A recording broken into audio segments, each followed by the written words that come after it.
Hello students. आज की class में मैं equation of a line in space के बारे में डिस्कस करूँगा। ठीक है। जैसे आपने 11th क्लास में equation of a line in two variable या इन ए प्लेन, एक सरफेस के ऊपर जो एक्स वाई में इक्वेशन आती थी एक स्ट्रेट लाइन की, उसके बारे में आपने 11th क्लास में पढ़ा हुआ है। 12th क्लास में हम पढ़ेंगे equation of a line space. Space मतलब 3 डायमेंशन के अंदर, तो जिसमें 3 वेरिएबल होंगे एक्स वाई जेड। तो अगर हमें इक्वेशन ऑफ ए लाइन निकालनी है तो आपके सामने दो केस बनते हैं, पहला केस दूसरा केस। फर्स्ट केस है, एक ऐसी लाइन की इक्वेशन निकालनी आएगी जो किसी एक गिवन पॉइंट से मतलब पास हो रही होगी और पैरेलल होगी किसी एक वेक्टर के। जो गिवन पॉइंट होगा उसको मैं ए वेक्टर से रिप्रेजेंट करूंगा और जो पैरेलल वेक्टर होगा उसको मैं बी वेक्टर से रिप्रेजेंट करूंगा। ठीक है, ये लाइन है। ठीक है, ये ए पॉइंट, इस लाइन के ऊपर का एक पॉइंट हमें दे रखा होगा। ठीक है, और इसके पैरेलल वेक्टर बी वेक्टर ये हमारा गिवन होगा।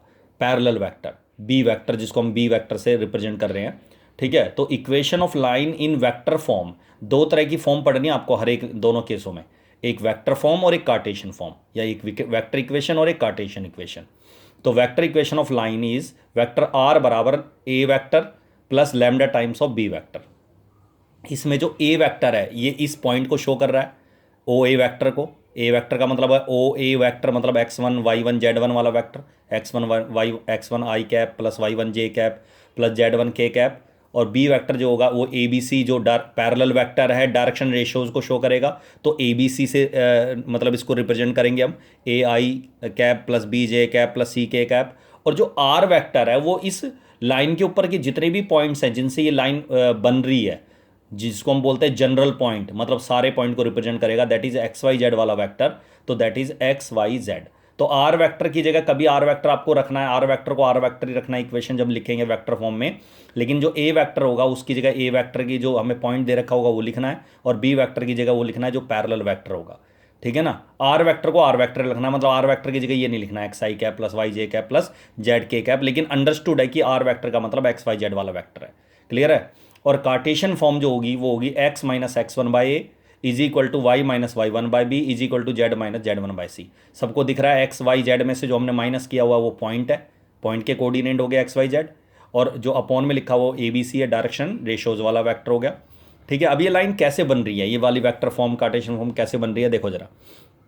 ओरिजिन से, ये ओरिजिन हमारा, ओरिजिन से ए को ज्वाइन करके जो ए, इसको ओ ए को ए वेक्टर लिखा हुआ है मैंने, और ओरिजिन से ये जो आर मैंने एक्स वाई जेड वाला वेक्टर लिया है जिससे जो कहीं भी हो सकता है इस लाइन के सारे पॉइंट को शो कर रहा है, उसको मैंने आर वेक्टर लिया है। ठीक है जी। अब आप सबको दिख रहा है कि ए आर जो वेक्टर है, ए को आर से ज्वाइन करके जो वेक्टर बनेगा, वेक्टर लाइन की बात नहीं कर रहा मैं, A R vector is parallel to B, सबको पता है। तो A R vector is parallel to B, और दो वेक्टर पैरेलल कब होते हैं, सबको पता है। दो वेक्टर पैरेलल कब होते हैं, जब एक वेक्टर दूसरे का क्या होगा, लैम्डा टाइम्स, तो लैम्डा टाइम्स ऑफ बी। और ए आर वैक्टर का मतलब हो गया O R vector minus O ए वैक्टर, टर्मिनल में से इनिशियल घटा देंगे। और ओ आर वैक्टर का मतलब अभी मैंने बताया आर वैक्टर है, ओ ए का मतलब ए वैक्टर है, तो R vector minus A vector, तो आर वैक्टर बराबर क्या हो गया, A vector plus lambda times of B vector. Clear है यहाँ तक। आर वैक्टर की जगह अगर मैं ये वैक्टर पुट कर दूंगा एक्स वाई जेड, और ए वैक्टर की जगह ये रख दूँ, और बी वेक्टर की जगह ए बी सी वाला वेक्टर रख दूं, और इनको राइट हैंड साइड को इनको ऐड करके लैम्डा से मल्टीप्लाई करके बी वेक्टर को अगर मैं इनको ऐड करके दोनों साइड कंपेयर करूं और लैम्डा की वैल्यू निकालूं, तो ये तीनों वैल्यू लैम्डा की है। लैम्डा एक इसके बराबर आएगा, इसके बराबर आएगा, इसके बराबर आएगा, तो ये इक्वेशन आ जाएगी। क्लियर है। अच्छा जी, अब देखो equation of a line passing through two given points, जिसको मैं ए वेक्टर बी वेक्टर से रिप्रेजेंट कर रहा हूँ। तो अगर दो पॉइंट लाइन के ऊपर के दो पॉइंट दे रखे हैं, तो ओरिजिन से इसको मैं ज्वाइन करूँगा तो ये ओ ए वैक्टर मतलब ए वैक्टर हो जाएगा, और ओरिजिन से को बी से ज्वाइन करूँगा तो ये ओ बी वैक्टर मतलब बी वैक्टर हो जाएगा। तो इसका मतलब ये ओ ए वैक्टर को मैं ए वैक्टर लिख रहा हूँ, और जो ओरिजिन से बी पॉइंट है उसका जो डायरेक्शन होगी उसको बी वैक्टर लिख रहा हूँ मैं। तो यहाँ जो ए वेक्टर और बी वेक्टर है वो क्या है, पॉइंट्स को शो कर रहा है। तो कार्टेशियन वेक्टर फॉर्म तो ये होगी वेक्टर आर बराबर A vector plus lambda times और दोनों पॉइंट्स का डिफरेंस, बी में से ए को घटा दो। ठीक है, और कार्टेशियन फॉर्म होगी जी X minus X one upon X two minus X one, दोनों पॉइंट्स का difference, Y minus Y one upon Y two minus Y one is equal to Z minus Z one upon Z two minus Z one.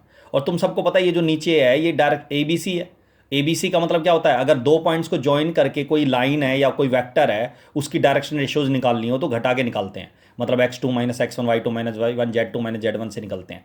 ये मैं पहले भी बता चुका हूँ, जो मैंने पहली क्लास में तो आपको बताया था फर्स्ट क्लास के अंदर कि दो पॉइंट्स, अगर दो पॉइंट्स को ज्वाइन करके कोई आपको डायरेक्शन रेशियोज निकालनी हो तो घटा के निकालते हैं। ये रहा, ए बराबर x2 - x1, बी बराबर y2 - y1, जेड सी बराबर z2 - z1। ये मैं डिस्कस कर चुका हूँ पहले भी। क्लियर है यहाँ तक? अच्छा, ए वेक्टर यहाँ किसको शो कर रहा है? पॉइंट्स को, x1 y1 z1 वाला, और B vector x2 y2 z2 को शो कर रहा है। अच्छा, इस वाले बी वेक्टर का और इस वाले बी वेक्टर में फ़र्क है। यहाँ ये वाला जो बी वेक्टर है ये डायरेक्शन रेशियोज वाला वेक्टर है, जो मतलब कि उस लाइन का की डायरेक्शन रेशियोज को शो करेगा, या उसके पैरेलल कोई वेक्टर होगा उसकी डायरेक्शन रेशियोज को शो करेगा। ठीक है, और यहाँ बी वेक्टर जो है वो पॉइंट, दूसरा सेकंड पॉइंट जो x2 y2 yz2, उस पॉइंट को शो कर रहा है। क्लियर है यहाँ तक? अब क्वेश्चन नंबर 7 देखो, ये कह रहा है find the Cartesian vector and Cartesian equation of line through the point 5 2 -4, ये पॉइंट गिवन है, and parallel to the line which is parallel to the vector. ठीक है, 5 2 -4 से पास कर रहा है, और parallel to the vector is 3, given vector है ये 3i cap plus 2j cap minus 8k cap. ठीक है, ये गिवन है हमें।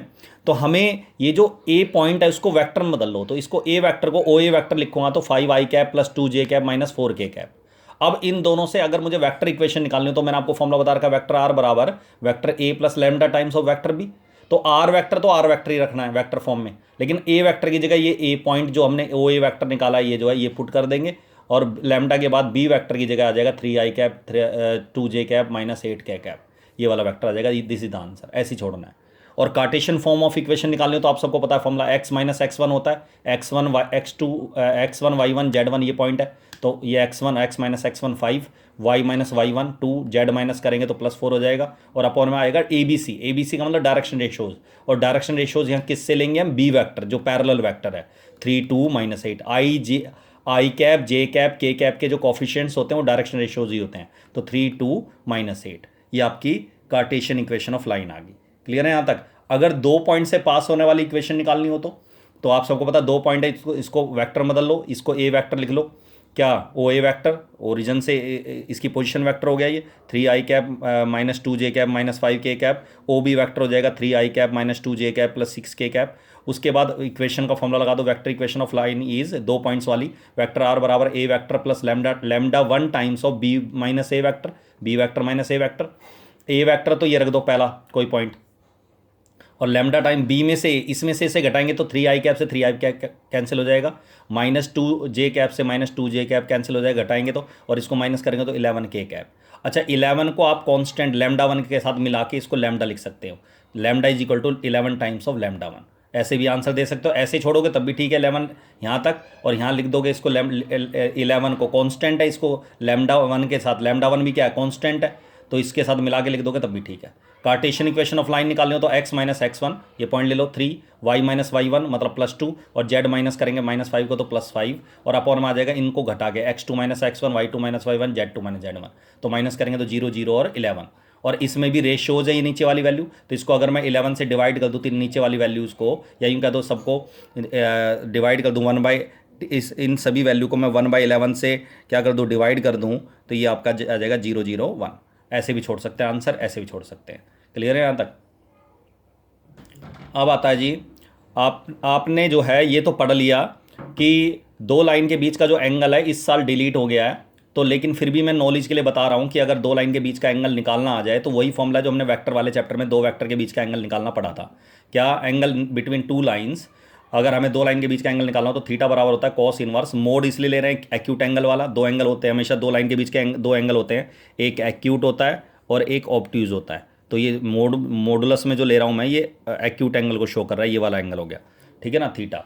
तो ये ऊपर आएगा दोनों लाइन की डायरेक्शन रेशियोज वाले वेक्टर b1 b2, b से रिप्रेजेंट करते हैं तो दो लाइन है तो अलग अलग होंगे, एक b1 होगा एक लाइन का, दूसरे वाले का b2 लिख रहा हूँ मैं, तो b1 डॉट b2 ऊपर डॉट प्रोडक्ट, और नीचे दोनों वेक्टर का b1 और b2 वेक्टर के मैग्नीट्यूड डिवाइड करेंगे कॉस इनवर्स के अंदर। और अगर कार्टेशियन हमें डायरेक्शन रेशियोज दे रखी हो दोनों लाइन के अलग अलग, तो एक लाइन की a1 b1 c1 है डायरेक्शन रेशियोज, दूसरी लाइन की a2 b2 c2 होगी, तो ये फॉर्मूला होगा कॉस इनवर्स मोड के अंदर a1 a2 plus b1 b2 plus c1 c2 divided by root के अंदर आएगा a1 का स्क्वायर b1 का स्क्वायर c1 का स्क्वायर, और दूसरे वाले में आएगा रूट के अंदर a2 का स्क्वायर b2 का स्क्वायर प्लस c2 का स्क्वायर, ठीक है, ये होगी। अच्छा, अगर दोनों लाइन परपेंडिकुलर हैं, परपेंडिकुलर हो तो एंगल 90 हो गया, और कॉस 90 डिग्री, कॉस इनवर्स इधर कॉस हो, कॉस 90 डिग्री कितना होता है? 0, तो इसका मतलब b1 डॉट b2 बराबर क्या आ जाएगा? 0। अगर if two lines with direction ratios A1 B1 C1 A2 B2 C2 are perpendicular, then ये कंडीशन है। क्यों परपेंडिकुलर है? तो ये इधर जीरो हो गया, तो क्रॉस मल्टीप्लाई करेंगे तो A1 A2 plus B1 B2 plus C1 C2 बराबर क्या आ जाएगा? जीरो। तो ये कंडीशन होगी, और इस वाले में डॉट प्रोडक्ट इनकी क्या होगी? जीरो। और अगर दो लाइन पैरेलल हैं तो A1 by A2 is equal to B1 by B2 is equal to C1 by C2, या एक वेक्टर अगर वेक्टर फॉर्म में बात करेंगे तो एक वेक्टर दूसरे का m टाइम्स होगा या लैम्डा टाइम्स होगा। पैरेलल वाली कंडीशन बता रखे तुम्हें मैंने। अब जैसे क्वेश्चन नंबर 10 था, ये कह रहा है कि prove that these two lines are perpendicular to each other. तो आप सबको पता है ये इक्वेशन जो है आपकी कार्टेशियन फॉर्म में लिखी हुई है। दोनों फॉर्म कैसी हैं? Cartesian.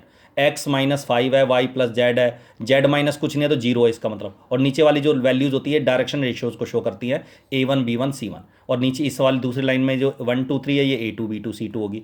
If the lines are perpendicular to each other then ये कंडीशन होती है A1 A2 plus B1 B2 plus C1 C2 बराबर जीरो। तो A1 into 7 into 1 minus 5 into 2 1 into 3 करके मल्टीप्लाई करके जोड़ेंगे तो ये जीरो के बराबर आ रहा है। तो इसका मतलब जीरो आने का मतलब आपकी ये जो कंडीशन है सेटिस्फाई हो रही है, इसका मतलब lines are perpendicular to each other. Clear है यहाँ तक? ठीक है। वैसे ये एंगल निकालना इस साल दो लाइन के बीच का एंगल निकालना नहीं आएगा, तो ये दोनों फॉर्मूले आपको याद करने की जरूरत नहीं है, लेकिन ये मैंने इसलिए लिखवाई है क्योंकि ये जो कंडीशन है ये आपको पता होनी चाहिए। कंडीशन जरूर पता होनी चाहिए कि लाइन्स परपेंडिकुलर कब होती हैं और पैरेलल कब होती हैं, क्योंकि इनका यूज़ होगा क्वेश्चंस के अंदर ही।